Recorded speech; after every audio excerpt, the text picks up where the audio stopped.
നമ്മുടെ സൗരയൂഥത്തിലേക്ക് ഒരു അജ്ഞാത വസ്തു കടന്നു വന്നുകൊണ്ടിരിക്കുകയാണ്.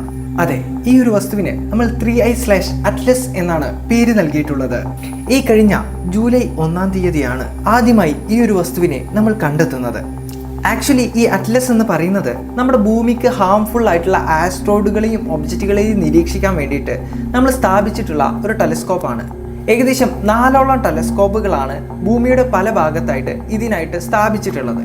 അങ്ങനെ സ്പേസിലെ ഒരു ഭാഗത്ത് ഇങ്ങനെ നിരീക്ഷിക്കുന്ന സമയത്തായിരുന്നു നമുക്ക് ഈ ഒരു ഒബ്ജക്റ്റിനെ ആദ്യമായി കണ്ടെത്താൻ സാധിച്ചത്. അങ്ങനെയാണ് ഗവേഷകർ കുറച്ചും കൂടെ മുൻപുള്ള ഡാറ്റകൾ, അതായത് ടെലിസ്കോപ്പ് റെക്കോർഡ് ചെയ്തു വെച്ചിട്ടുള്ള മുൻപുള്ള ഡാറ്റകളും പിക്ചറുകളൊക്കെ ഇങ്ങനെ നിരീക്ഷിക്കുന്ന സമയത്ത് ഏതാണ്ട് ജൂൺ 14-ാം തീയതിയോട് കൂടെ ഈ ഒരു ഒബ്ജക്റ്റ് ആ ഒരു ടെലിസ്കോപ്പിന്റെ നിരീക്ഷണ പരിധിയിൽ വന്നിട്ടുണ്ട്. അതോടുകൂടെ ഗവേഷകർക്ക് ഒരു കാര്യം മനസ്സിലായി. അതായത് ഈ ഒരു ഒബ്ജക്റ്റ് നമ്മുടെ സോളാർ സിസ്റ്റത്തിലുള്ളതല്ല, മറിച്ച് സോളാർ സിസ്റ്റത്തിന്റെ പുറത്തു നിന്നും സോളാർ സിസ്റ്റത്തിലേക്ക് വന്നുകൊണ്ടിരിക്കുന്ന ഒരു ഒബ്ജക്റ്റ് ആണ്. നിലവിൽ ഈ ഒബ്ജക്റ്റ് നിൽക്കുന്നത് നമ്മുടെ ജൂപ്പിറ്ററിന്റെ ഓർബിറ്റൽ പാത്തിലാണ്. പക്ഷേ വളരെ സ്പീഡിലാണ് ഈ ഒരു വസ്തു നമ്മുടെ സോളാർ സിസ്റ്റത്തിലേക്ക് കടന്നു വന്നുകൊണ്ടിരിക്കുന്നത്. ഏതാണ്ട് 2,21,000 km/h എന്ന സ്പീഡിലാണ് ഈ ഒരു ഒബ്ജക്റ്റ് സഞ്ചരിച്ചുകൊണ്ടിരിക്കുന്നത്. അതായത് ഈ ഒരു സ്പീഡിനെ നമ്മൾ സെക്കൻഡിലോട്ട് കൺവേർട്ട് ചെയ്ത് പറയുമ്പോൾ ഏതാണ്ട് ഒരു സെക്കൻഡ് കൊണ്ട് 61 കിലോമീറ്റേഴ്സാണ് ഈ ഒരു ഒബ്ജക്റ്റ് സഞ്ചരിച്ചു കൊണ്ടിരിക്കുന്നത്. അതായത് നിങ്ങളൊന്ന് ആലോചിച്ച് നോക്കുക, സെക്കൻഡിൽ 61 കിലോമീറ്റേഴ്സ് എന്ന് പറയുന്നത് നമ്മളൊരു വെട്ടി തുറക്കുമ്പോഴത്തിന് അത് എത്തേണ്ടോടത്ത് എത്തിയിട്ടുണ്ടാവും. അത്രയും വലിയ സ്പീഡാണ് ആ ഒരു ഒബ്ജക്റ്റിനുള്ളത്. പക്ഷേ സ്പേസിലാവുമ്പോൾ മറ്റൊന്നിൻ്റെയും ശല്യമില്ല. പക്ഷെ അതുകൊണ്ട് വളരെ സ്പീഡ് അതിന് കൈവരിക്കാൻ സാധിക്കും, സിമ്പിളായിട്ട് പോകാം. പക്ഷേ ആ ഒരു സ്പീഡ് നിങ്ങൾക്കൊന്ന് ഇമാജിൻ ചെയ്യാൻ പറ്റുമോ എന്നുള്ളത് വളരെ ബുദ്ധിമുട്ടാണ്. സെക്കൻഡിൽ 61 കിലോമീറ്റേഴ്സ് എന്ന് പറയുന്നത്. സോ അത്രയും വലിയ സ്പീഡാണ് ഈ ഒരു ഒബ്ജക്റ്റിനുള്ളത്. അത്രയും സ്പീഡിൽ ഓരോ ദിവസം കഴിയുമ്പോഴും നമ്മുടെ സൂര്യനോട് അടുത്തടുത്ത് വന്നുകൊണ്ടിരിക്കുകയാണ്. ഏതാണ്ട് ഒക്ടോബർ 30-ാം തീയതി ആകുമ്പോഴേക്കും ഈ ഒരു വസ്തു ഇങ്ങനെ സഞ്ചരിച്ച് നമ്മുടെ സൂര്യന്റെ അടുത്തെത്തുമെന്നാണ് ഗവേഷകർ കണക്കാക്കുന്നത്.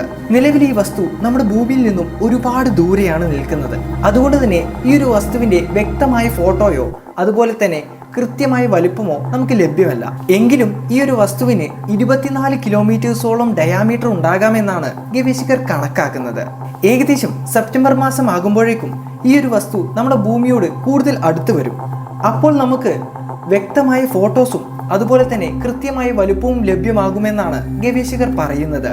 സോ ഇനി എങ്ങനെയാണ് ഈ ഒരു വസ്തു നമ്മുടെ സോളാർ സിസ്റ്റത്തിൽ ഉള്ളതല്ല, മറിച്ച് ഇത് പുറത്തു നിന്ന് വന്ന ഒരു ഇന്റർസ്റ്റെല്ലാർ ഒബ്ജക്റ്റ് ആണെന്ന് നമ്മൾ കൺഫേം ചെയ്തത്? ഒന്ന്, ഈ വസ്തുവിന്റെ സ്പീഡാണ്.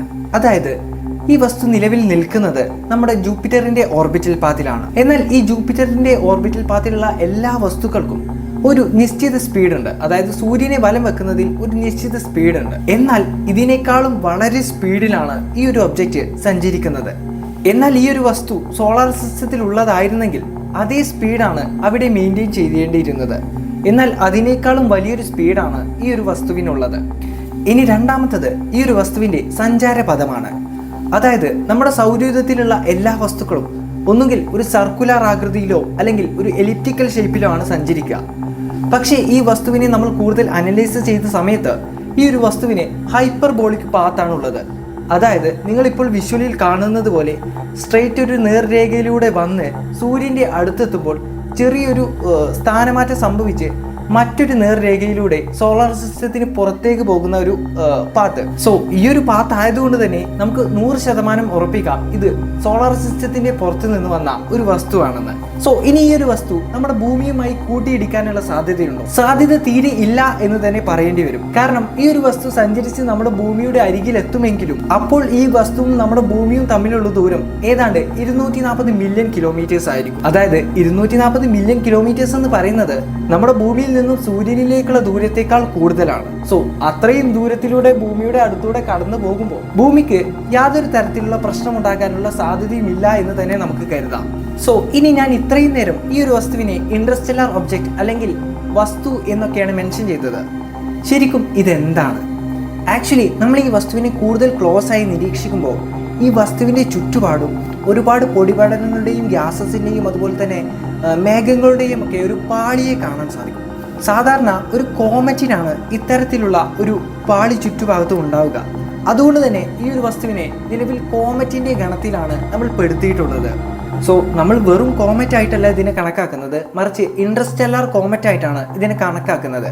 കാരണം നമ്മുടെ സൗരയൂഥത്തിലും ഒരുപാട് കോമറ്റുകളുണ്ട്. അതായത് നിരന്തരം സൂര്യനെ വലം വെച്ചുകൊണ്ടിരിക്കുന്ന ഒരുപാട് കോമറ്റുകൾ നമ്മുടെ സൗരയൂഥത്തിൽ തന്നെയുണ്ട്. എന്നാൽ ഇത് നമ്മുടെ സൗരയൂഥത്തിന് പുറത്തു നിന്ന് വന്നതുകൊണ്ട് തന്നെ ഇതിനെ ഇന്റർസ്റ്റെല്ലാർ കോമറ്റ് എന്നാണ് നമ്മൾ വിശേഷിപ്പിക്കുന്നത്. ശരിക്കും ഈ ഒരു വസ്തു എവിടെ നിന്ന് വന്നു എന്ന് നമുക്ക് കൃത്യമായി അറിയില്ല.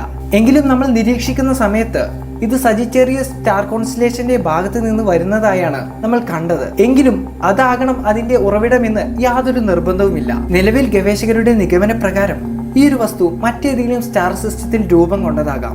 ഏതാണ്ട് മില്യൺ കണക്കിനോ ബില്യൺ കണക്കിനോ വർഷങ്ങൾക്ക് മുൻപായിരിക്കാം ഈ ഒരു വസ്തു രൂപം കൊണ്ടിട്ടുണ്ടാവുക. എന്നാൽ പിന്നീട് സംഭവിച്ച എന്തെങ്കിലും ഗ്രാവിറ്റേഷണൽ പ്രോബ്ലം കാരണം ഈ ഒരു വസ്തു ആ സ്റ്റാർ സിസ്റ്റത്തിൽ നിന്നും തെറിച്ചു പോയതാകാം. പിന്നീട് നിരന്തരം സ്പേസിലൂടെ സഞ്ചരിച്ച് നമ്മുടെ സോളാർ സിസ്റ്റത്തിൽ എത്തിയതുമാകാം. നമ്മുടെ അടുത്ത കാലങ്ങളിലെ നിരീക്ഷണ പ്രകാരം ഈ ഒരു വസ്തു നമ്മുടെ സൗരയൂഥത്തിലേക്ക് കടന്നു വരുന്ന മൂന്നാമത്തെ ഇന്റർസ്റ്റെല്ലാർ ഒബ്ജക്റ്റ് ആണ്. ഇതിനു മുൻപ് 2 വസ്തുക്കൾ നമ്മുടെ സൗരയൂഥത്തിലേക്ക് ഇതുപോലെ കടന്നു വന്നിട്ടുണ്ട്. ആദ്യം കടന്നു വന്നത് 2017 ഓമുഅമുഅ എന്ന ഒരു വസ്തുവാണ്. ഏതാണ്ട് ഒരു സിഗാറിന്റെ ഷേപ്പുള്ള ഈ ഒരു വസ്തു സൗരയൂഥത്തിന്റെ ഒരു കോണിൽ നിന്നും വന്ന് മറ്റേതോ കോണിലേക്ക് കടന്നു പോവുകയാണ് ചെയ്തത്. അന്ന് ഈ ഒരു വസ്തു ഏലിയൻസിന്റെ പേടകമാകാം എന്നൊക്കെ ഒരുപാട് വാർത്തകൾ വന്നിരുന്നു. പക്ഷേ ഇതിന്റെ സത്യാവസ്ഥ എന്താണെന്ന് നമുക്ക് ഇന്നും അറിയില്ല. അതുപോലെ തന്നെ രണ്ടാമതായി കടന്നു വന്ന ഒരു വസ്തുവായിരുന്നു 2I ബൊറിസോ. അതൊരു കോമറ്റ് ആയിരുന്നു. അതും ഓമുഅമുഅന്റെ പോലെ തന്നെ സൗരയൂഥത്തിന്റെ ഏതോ ഒരു കോണിൽ നിന്നും വന്ന് സൂര്യന്റെ അടുത്തുകൂടെ സൗരയൂഥത്തിന്റെ മറ്റൊരു ദിശയിലേക്ക് കടന്നു പോവുകയാണ് ചെയ്തത്. ഇങ്ങനെ സൗരയൂഥത്തിലേക്ക് കടന്നു വരുന്ന വസ്തുക്കളെല്ലാം നമുക്ക് ജസ്റ്റ് ഒരു ഇന്റർസ്റ്റെല്ലാർ ഒബ്ജക്റ്റുകൾ മാത്രമല്ല, മറിച്ച് സൗരയൂഥത്തിന് പുറത്തുള്ള യൂണിവേഴ്സിനെ കുറിച്ച് പഠിക്കാനുള്ള ഒരു ഗോൾഡൻ ചാൻസ് കൂടിയാണ്. അതുപോലെ തന്നെയാണ് 3I/Atlas എന്ന ഈ ഒരു പുതിയ വസ്തുവും. സോ ഈ ഒരു വസ്തുവിനെ കുറിച്ച് നമുക്ക് വൈകാതെ തന്നെ കൂടുതൽ അറിയുവാനും പഠിക്കുവാനും സാധിച്ചേക്കുമെന്ന് തന്നെയാണ് നമ്മൾ വിശ്വസിക്കുന്നത്. സോ നിങ്ങൾക്ക് ഈ വീഡിയോ ഇഷ്ടപ്പെട്ടെന്ന് വിചാരിക്കുന്നു. ഇഷ്ടപ്പെട്ട ഈ വീഡിയോ ലൈക്ക് ചെയ്യുക. അതുപോലെ തന്നെ നിങ്ങളുടെ വിലയേറിയ അഭിപ്രായങ്ങളും സജഷൻസും എല്ലാം കമൻ്റായി രേഖപ്പെടുത്തുക.